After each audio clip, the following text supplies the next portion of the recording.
Halo Sobat Ngomin, apa kabar? Aku harap kalian baik-baik saja ya. Kalau aku sendiri, aku sedang tidak baik-baik saja ini. Ada sesuatu hal yang sangat mengganjal.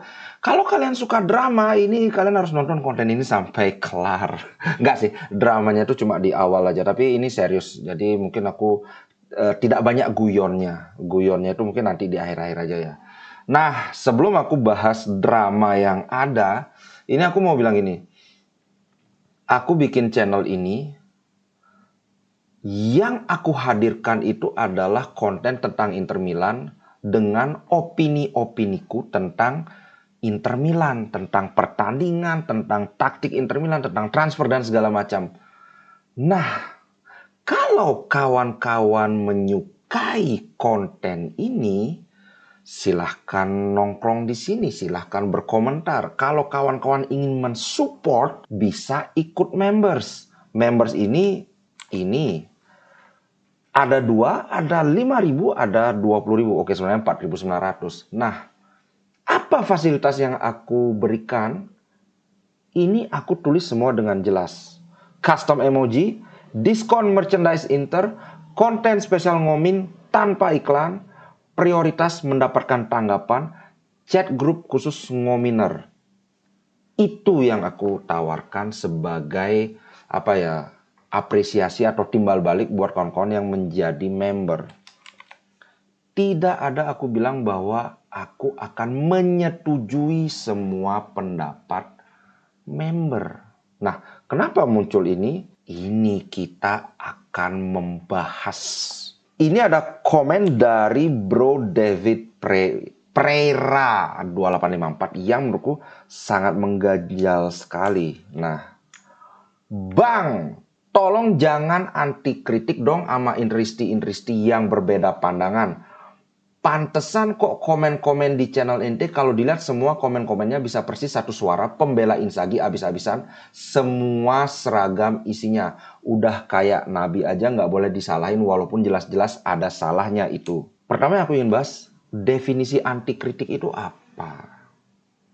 Apakah semua kritik yang masuk itu harus disetujui? Karena ini kan kritiknya terhadap Inzaghi, terhadap Inter, terhadap Marotta. Misalnya ada yang mau protes, ngapain sih beli striker tua kayak Arnautovic? Jadi aku kan bukan dalam ada posisi menyetujui atau menjalankan kritik itu, karena kritik ini kan terhadap Inter. Nah, yang bisa aku lakukan kan menyetujui atau tidak menyetujui kritik ini. Nah, kenapa aku bilang di awal tadi, aku tidak ada menjanjikan bahwa aku akan selalu menyetujui kritik-kritik yang masuk. Karena ya, satu, aku ini manusia, aku punya pendapat sendiri. Dan salah satu tujuanku bikin channel ini supaya aku bisa mengungkapkan pendapatku sendiri tentang Inter Milan. Kawan-kawan setuju atau tidak, kita bisa bahas bersama, kita bisa diskusikan, kita bisa perdebatkan. Itu yang pertama. Yang kedua, tidak semua kritik ini ada substansnya, ada dasarnya. Tidak semua orang yang melayangkan kritik itu ngerti apa yang dikritik. Contoh, aku nggak asal ngomong. Pertama, kalau kawan ingat kemarin, oh ya benar kemarin. Banyak yang, wah Dumfries ini out, ganti Cuadrado aja pasti lebih bagus. Kemudian Dumfries ini pemain jelek masih dipertahankan. Dumfries itu musim ini bagus banget. Aku tunjukin, aku bukan asal ngomong. Ini Dumfries. Jeng jeng. Dia sudah mencetak 2 gol, 2 assist di Liga Italia dari 7 penampilan, 1 assist di Liga Champion. Berarti total dia mencetak 5 kontribusi gol dan assist itu. Bandingkan kalau dengan Di Marco itu 1 gol 3 assist. Jadi kalau kawan-kawan memuja Di Marco, bilang Di Marco itu bagus, kenapa Dumfries yang lebih banyak gol dan asisnya itu malah dijelek-jelekkan, disuruh out saja? Selama Dumfries main, wah ini mati banget sayap kanan. So, masa aku harus menyetujui hal seperti ini? Masa aku harus menyetujui kritik-kritik seperti ini? Yang aku bisa lakukan adalah kawan-kawan silakan mengkritik, aku biarkan. Tapi ya kalau ada waktu aku tanggapin. Nah kemudian kita lanjutkan lagi. Udah kayak Nabi aja nggak boleh disalahin walau jelas-jelas ada salahnya. Ya jelas-jelas ada salahnya itu menurut siapa kan gitu. Menurut kawan, menurut aku beda lagi. Iya, udah kayak nabi aja. Kalau aku sih memilih nggak menanggapi, nggak mau lah aku nyebut nabi itu, ntar itu sensitif. Tapi ya jelas-jelas ada salahnya itu gini. Aku mengkritik juga, aku menyampaikan, oh ini mungkin sebaiknya begini. Kayak di grup kan ada pernah, wah kenapa nggak dirotasi? Aku tanggapi gini. Tapi ada juga yang aku kritik. Misalnya, Di Marco kenapa jadi starter? Di Marco kemarin memang bagus, tapi ketika Augusto masuk, Augusto nggak kalah bagusnya. Beda dengan masalah Dumfries. Dumfries keluar, Cuadrado masuk. Ayo, siapa yang mau bilang kemarin tuh Cuadrado mainnya lebih bagus daripada Dumfries? Itu contohnya kan. Jadi ya gitu. Kita lanjutkan sekarang. Ini yang agak keras. Gimana kalau mereka udah bayar member ke ente, tapi ente diam-diam ban komen mereka semua cuma karena nggak sepaham. Di sini dia masih seolah-olah mempertanyakan, seolah-olah supaya tidak menuduh. Tapi lanjutannya, ternyata banyak industri yang di-ban komennya, dihapus sama ente, di-report spam. Tolong dewasa dikit bro, biarkan aja komen-komen mereka yang berbeda dengan ente, jangan di-ban, ditindak. Ini fitnah. Sekali lagi, aku nggak asal ngomong. Aku bilang fitnah, ini buktinya aku tunjukin. Langsung aku tunjukin bro, buktinya. Klub angin-anginan, mental tidak punya. Real Madrid mental juara, ini menyerang Inter, aku biarkan. Kawan-kawan ini yang terpublish ya. Jadi kalau kawan-kawan cari di ini ya, cari di videoku ini, komen ini ada. Dan komen ini ada sebelum komentar ini. Kemudian kita scroll lagi ke bawah. Menurutku sih kayaknya Milan yang akan juara, lebih punya mental aja. Ini kan menyerang Inter, meninggikan Milan. Aku biarkan. Pelatih mediocre. Silahkan dicari komentarnya ada. Gua pesimis bro karena selalu membuang poin melawan tim papan bawah. Silahkan dilihat di kontennya, ada komentar ini. Anyway, sepertinya jelas ya. Jelas dari sana banyak komentar-komentar yang menyerang Inter. Itu aku biarkan. Jadi ya, di ban aku berani bersumpah demi apa. Aku tidak ada sama sekali nge-ban atau ngapus komentar-komentar yang tidak sependapat. Sama sekali tidak ada. Dan kalau kawan-kawan ingin membuktikan, silakan lihat di konten-konten Inter ke belakang itu. Kok komen-komen Inter, sorry. Konten-konten komen ke belakang selalu ada 1-2 komen yang menyerang. Jangan insecure bang, takut komen mereka itu disukai dan disetujui oleh interisti lain. Kalau memang komen mereka yang berbeda paham dengan ente itu benar, ya harusnya didengar, bukan ditindak sampai komennya hilang nggak bisa nongol lagi. Demokrasi nggak begitu bang caranya. Masa sesama interisti begitu sih caranya, nggak mau nerima perbedaan pandangan, merasa paling benar sendiri? Demokrasi nggak begitu caranya. Demokrasi free speech, ini aku sudah bahas berkali-kali. Itu aku nggak akan tanggapi lagi ya soal nge-ban, pantesan banyak hilang, itu sudah bohong besar. Soal demokrasi, banyak orang yang nuntut demokrasi, nuntut free speech, padahal mereka nggak ngerti. Dan aku ini sudah berkali-kali, kalau kawan-kawan sering nonton Ngomin, sering nongkrong di channel Ngomin, kawan-kawan pasti tahu bahwa aku selalu bilang, kalian bebas berpendapat, kalian bebas mengkritik, tapi aku juga bebas berpendapat. Kan doesn't make sense kalau kawan-kawan sebagai penonton bebas nulis apa saja, bila bebas beropini apa aja, tapi aku yang punya channel nggak boleh. Seolah-olah aku harus setuju-setuju aja. Wah, Inzaghi out. Iya ya, Inzaghi harusnya out. Wah, Hakan itu jelek banget mainnya, harusnya dia nggak dimainin. Iya ya, Hakan itu harusnya jangan. No, that's not my style. Dan channel Ngomin nggak akan mungkin bisa jadi channel seperti itu yang manggut-manggut saja, mengiyakan apapun yang dikatakan oleh subscribernya, atau membernya, atau penontonnya. Enggak. Dari awal aku selalu mengutarakan pendapatku. Ini aku bilang di grup bahwa orang itu bebas beropini. Tapi ketika opini itu sudah dilempar ke publik, maka opini ini menjadi milik publik, yang artinya publik itu bebas menanggapi opini ini.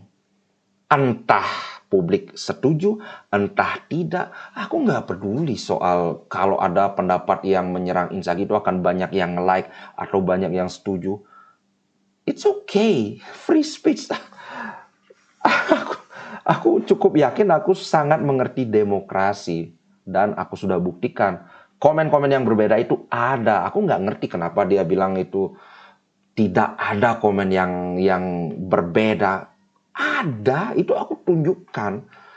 Kalau yang dipermasalahkan kenapa lebih banyak misalnya komen-komen yang membela dibandingkan yang menghujat, ya mungkin karena di sini adalah channel pendukung Inter, bukan channel penghujat Inter. Kalau kawan-kawan nyari lebih banyak komen yang menghujat Inter, coba nongkrongnya di channel Milan. Mungkin akan ketemu lebih banyak. Oke, ini sudah jelas ya. So, sekali lagi kalau kawan-kawan jadi member, aku akan berikan prioritas. Aku sudah tulis itu jelas-jelas akan mendapat prioritas dibandingkan non-member. Tapi itu bukan berarti aku akan menyetujui semua pendapat kawan-kawan. Enggak, itu tidak termasuk dari apa yang aku tawarkan. Oke. Ini sorry kalau kesannya agak serius, agak nyolot, agak ngegas. Karena terus terang aku merasa agak kesenggol juga. Enak aja dibilang nge-ban komen-komen yang tidak sependapat. Nggak ada itu aku lakukan. Oke, itu dramanya sudah. Nah, sekarang kita bahas pertandingan ini. Biarpun kalah, biarpun ini seri, aku tetap bikin konten. Nah, kita langsung aja.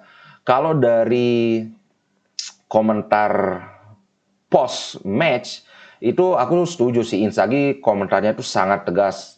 Tidak bisa diterima untuk tim seperti Inter gagal memenangkan pertandingan setelah memimpin 2-0. Nah, terus terang aku juga merasa kesel.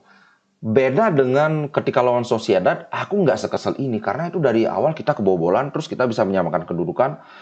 Ada rasa lega. Sekarang ini, itu menit keberapa? Kalau nggak salah dalam 12 menit kita sudah 2-0 ya. Tahu-tahu kena penalti. By the way, penalti itu memang kita layak dapat penalti. Ada yang bilang, wah ini harusnya nggak penalti. Sorry, aku nggak setuju. Itu memang dilihat berkali-kali di replaynya memang Lautaro melakukan pelanggaran. Dan itu memang ya salahnya Lautaro. Itu satu ya. Kemudian kedua, di serangan balik dari Bolonya di gol kedua mereka itu, lagi-lagi kita punya 3 pemain bertahan yang berhadapan dengan satu pemain Bolonya itu si nomor 92, aku lupa si Cikse atau siapa. Ternyata 3 ini semuanya misposition bukan mispossession ya. Kemudian Sommer juga salah langkah, dikira mau ke kanan, tahu-tahu bolanya ke kiri. So, apa yang dikatakan Inzaghi itu menurutku tepat. Kami kehilangan konsentrasi dan dihukum berat. Jadi begini, aku mau bilang bahwa secara umum, secara garis besar kita bermain bagus. Kawan-kawan nggak usah heran kenapa kok aku belain aja. Aku selalu bilang bahwa aku ini lawyernya Inter, aku lawyernya Inzaghi, lawyernya Lautaro. Pasti kawan-kawan ingat, Toro out. Ingat nggak 9 pertandingan Toro nggak ngegol, Toro out. Aku belain Toro mati-matian. Dan musim lalu ketika Inter 9 pertandingan di Liga gagal menang, kalah dan seri selama 9 pertandingan. 9 pertandingan banyak banget. Aku tetap belain Inter. Apalagi sekarang cuma seri gini doang. So, this is me being me. Ini aku menjadi diriku sendiri dan jangan harap akan ada perubahan di channel Inter Dan jangan harap akan ada perubahan di channel Ngomin. No. Sampai kapanpun channel Ngomin akan ngedukung Inter, akan ngebelain Inter.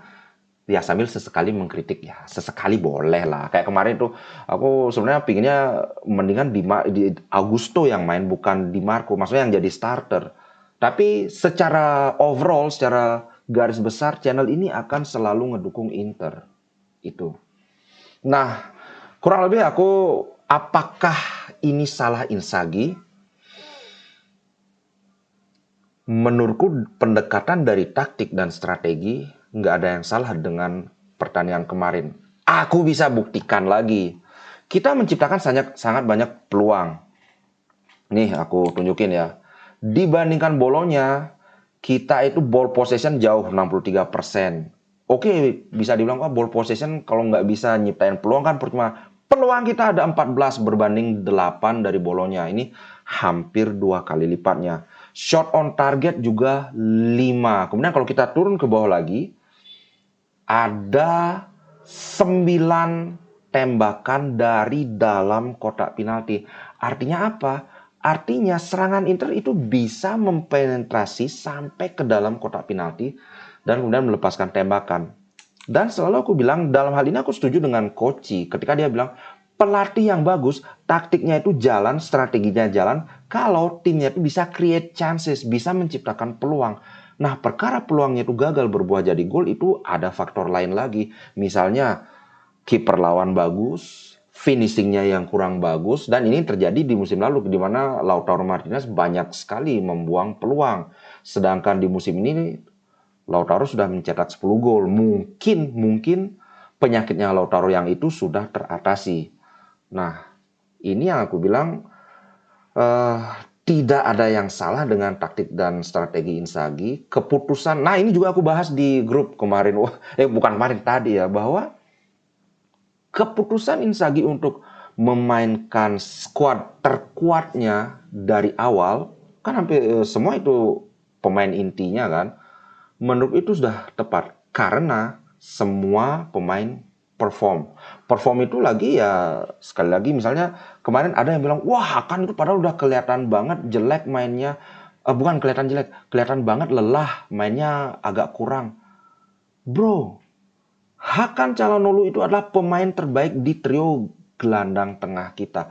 Terbukti dia berkali-kali menggagalkan serangan lawan, berkali-kali menciptakan peluang. Dia itu, ini aku tunjukin. Dia itu 1 assist kan kawan-kawan sudah tahu. Tapi selain 1 assist itu dia bikin 3 tackle.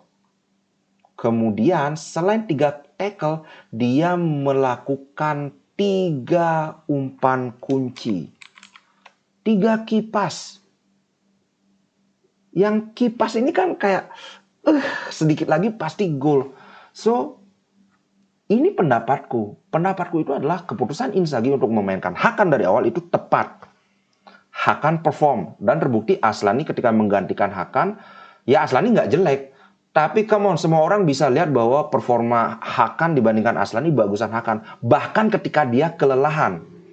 Kemarin kan Hakan main dalam keadaan lelah kan. Sisa pertandingan lawan Benfica di 3 hari yang lalu. Tapi bandingkan performa Hakan kemarin dibandingkan performa Aslani. Bagusan Hakan, jelas.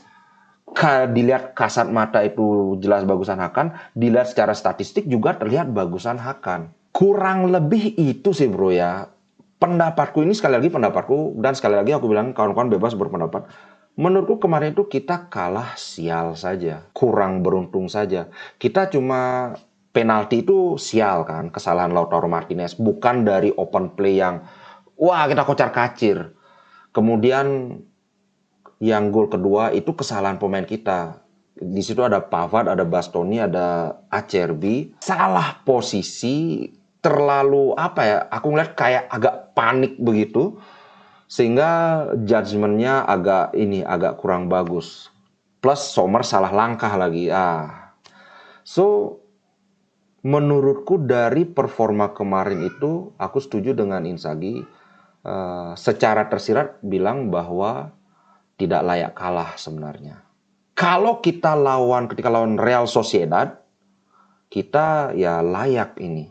Kita layak seri. Maksudnya layak tidak bisa meraih poin penuh. Tapi kalau lawan Bolonya kemarin, itu seri bukan kalah. Lawan Bolonya kemarin seharusnya kita bisa menang. Cuman kita kurang beruntung saja. Dan kawan-kawan dalam hati kecil aku yakin banyak yang kok bisa di menit-menit awal kita menciptakan peluang yang sangat berbahaya, yang serangan balik yang umpannya Pavard terakhir itu yang ke arah Thuram itu tapi agak kejauhan sehingga bisa diambil sama kiper. Ya memang ada beberapa kesalahan. Menurutku secara taktik ini kita superior. Cuman aku mau acungi jempol juga buat taktik ke Mota. Menurutku dia sadar betul bahwa 2 gol yang mereka ciptakan itu faktor luck-nya gede. Sehingga ketika mereka bisa menyamakan kedudukan, mereka langsung bertahan, mereka langsung menutup rapat. Supaya apa? Supaya tidak kebobolan. Karena kalau mereka ladeni Inter main terbuka, pasti dibantai. yakin aku. Oke, itu aja konten kali ini. Sekali lagi ya sorry, beginilah aku apa adanya dengan styleku selama ini. Semoga bisa diterima. Kalau ternyata tidak berkenan di hati kawan-kawan ya aku hanya bisa mohon maaf. Dan sekali lagi mohon maaf, aku tidak berencana untuk mengubah style dari channel Ngomin ke depannya. Begitu aja bro. Sebelum aku akhiri, aku mau ucapkan terima kasih sebesar-besarnya buat kawan-kawan yang sudah mensupport channel ini dengan like, komen, itu benar-benar support. Apalagi kawan-kawan yang mensupport secara material, karena terus terang saja ya channel Ngomin bisa bertahan karena support tersebut. Oke, itu dulu guys. Sampai jumpa di konten berikutnya. Ciao. Inter Milan di dadaku, biru hitam warna darahku. Label winnernya Itali, tidak pernah degradasi. Inter Milan kebal